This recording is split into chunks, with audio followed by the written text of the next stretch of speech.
Let me knock out a few questions and we're going to get right back to work, but I've actually got a surprise guest coming in here today. Brian Hansen is here, and he's going to tell us how to get mortgage brokers to send us all the buyers we want with a simple little online technique. And if you remember, Brian is the guy who taught our one of the guys who taught our affiliate workshop on how to be a Gold Club and affiliate and other products.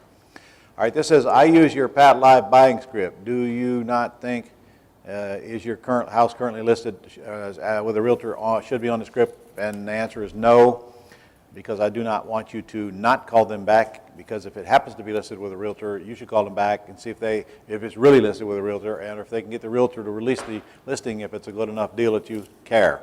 Besides, the less time Pat Live is on the phone, the cheaper your bill will be. Does an attorney need to review the lease option real property possession prior to using it? Yes, on the first one. Absolutely. Attorney needs to review every of those agreements on the first one. He'll add to whatever he wants to add. He'll likely not take out anything, but he might want to add something. Or he might change something if he doesn't think it'll comply with that state's rule.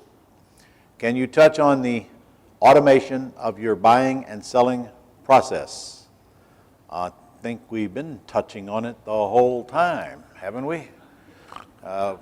What's the key ingredient to automation? VA, correct. All right. I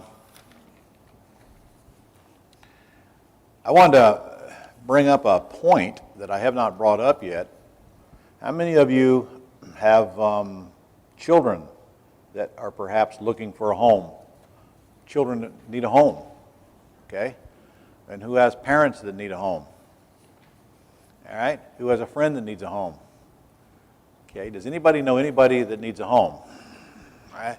How many of you need a home to live in? All right.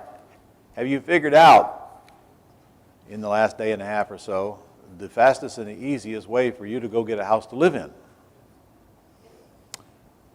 Why don't you just target the area where you want to live, get sellers calling you from that area, find a house that you can go lease option. As long as you like the payment and the house, you're in.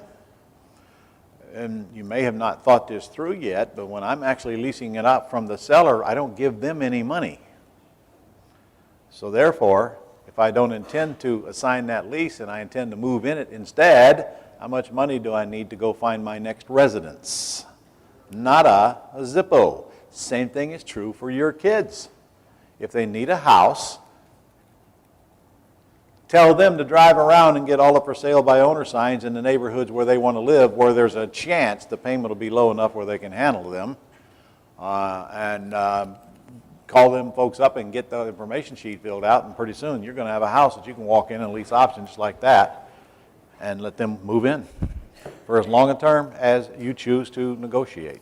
So buying a house for you, no big deal. Your kids, no big deal. Your parents, no big deal. Your friend, no big deal, because you're not buying a house.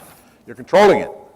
No money, no credit, no down payment, no loan, no process, no application, none of that stuff.